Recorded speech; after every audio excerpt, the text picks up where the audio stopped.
Qawwali is just, it's a zikr Allah, and it's all the Sufi poetry, and this is the first time we've done it at a synagogue. We've done it in churches before, but to do it with the Jewish community was really something.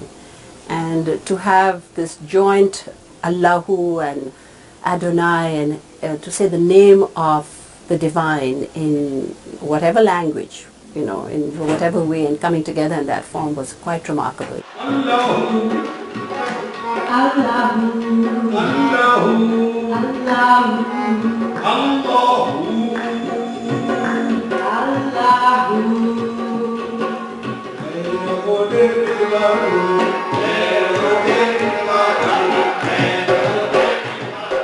Music is a universal language. Sound is primal.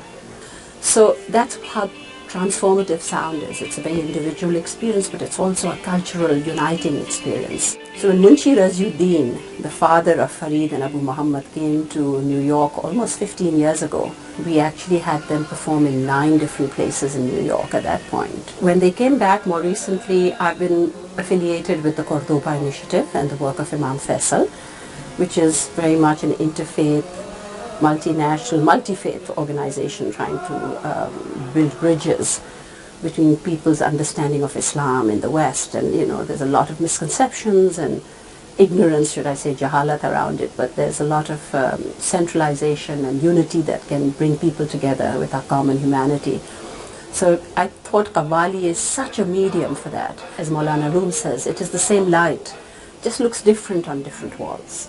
And I think we have to get across those biases, and actually being together and praying together, we realize how similar it is. Dancing together, singing together, living together. This is how there's not an us and them, it's all us. When Cordoba approached us to host it, there was no question that we would. This is the kind of thing that we want to do all the time. We've in the past few years we've had concerts like this with other faith groups. It's about friendship. We can get caught up in words and get distracted by words and ideas, but once you get really down to the music speaks for itself.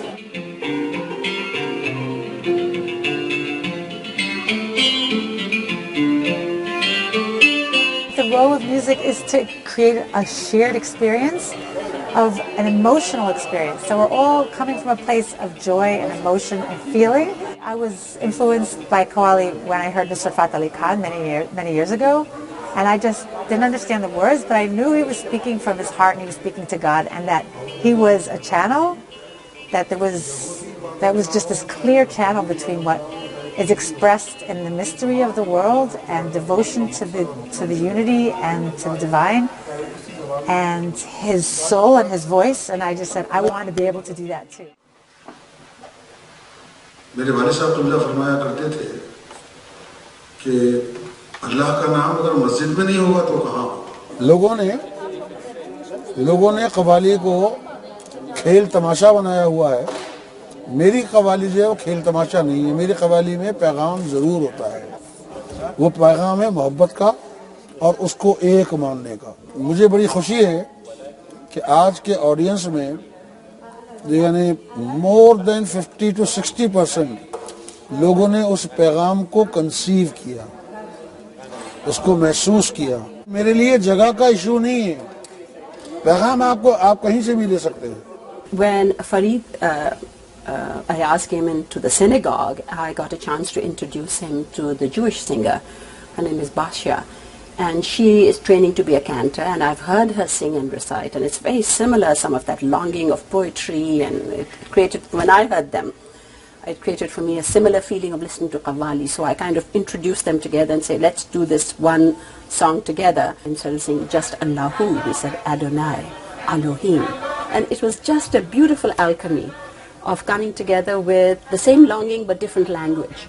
Because sometimes language can separate you, but feelings and love and music has a way of just crossing our prejudices of our mind and our thinking straight to the heart or the soul, should we say.